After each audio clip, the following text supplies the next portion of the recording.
From the man who was once America's father figure to the presidential candidate who may have crossed the final barrier in comments no one really cares about, except the rumor-mongering bubbleheads of the internet. It's all on the table, or should I say on the dial. Let's crank up the diodes and go around the dial for a little Philly flavor for those who remember what diodes were used for.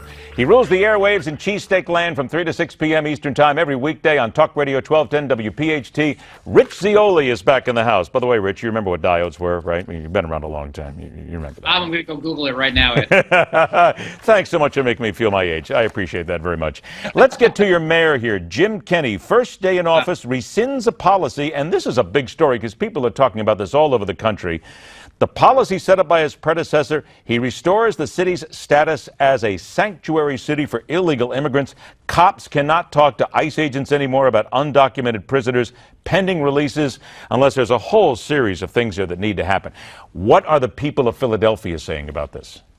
Well, they're saying it's kind of ironic, just minutes after Kenney put his hand on the Bible and swore to uphold the Constitution and the law, he decides not to cooperate with federal immigration authorities. I had former mayor and governor Ed Rendell on the show, and he's chairing the DNC next year. And even Rendell, who's a diehard Democrat, said this is the wrong move by Jim Kenney. Let's not forget, Ed, that Philadelphia is home to the Democratic National Convention in 2016. That means the Democrats are going to be having their convention in a sanctuary city. I mean, how delicious is that? Is there any doubt in your mind that the reason why Kenney did this is simply just because of that he is basically kissing up to the Democratic base?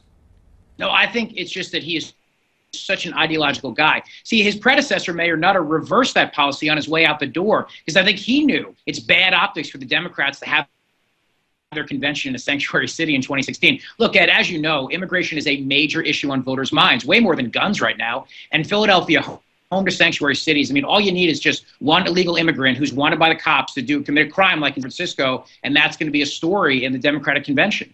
All right, let's talk about politics on the other side of the line here. Chris Christie. On Wednesday, he conceded that he changed his mind on guns. He was pushed, basically saying that he used to support an assault weapons ban, called the GOP opponents who wanted to repeal it dangerous, but he said, I'm 32 years old and I've changed my mind. Look, Rich, there's a lot of people who will scream flip-flopping here.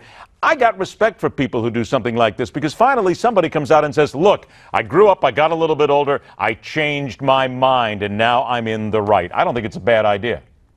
No, it's a good idea for Chris.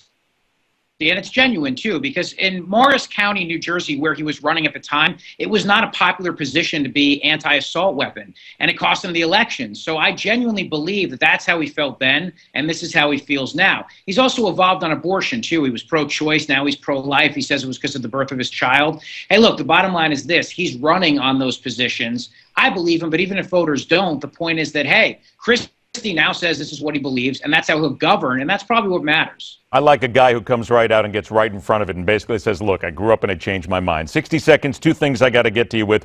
Chris Christie, one more time. Jeb Bush said, it was a quick offhand, but he says, I'm much better looking than Chris Christie. I'm not going to ask you, Rich, if you think that he is better looking than Chris Christie, but isn't this just another example of how Jeb Bush needs to say anything at all to make sure that he gets in the media anymore? Well, he's a little bit jealous that everybody's talking about Marco Rubio's boots today, so they're not talking about Jeb. No. You see, you're foreshadowing here because I'm talking about Marco Rubio and his boots later in the show. We have to stop the madness. The silly season must end. 30 seconds. Last thing. An Arizona Congressman, Paul Gosar, he said this on New Year's Day, but it's now starting to make some national headlines. He wants to take away Bill Cosby's Presidential Medal of Freedom. Cos is from the Philadelphia area. What do the people there think about this? Look, they think Cos is probably guilty, but come on, he's an innocent man until he has a trial and is found guilty.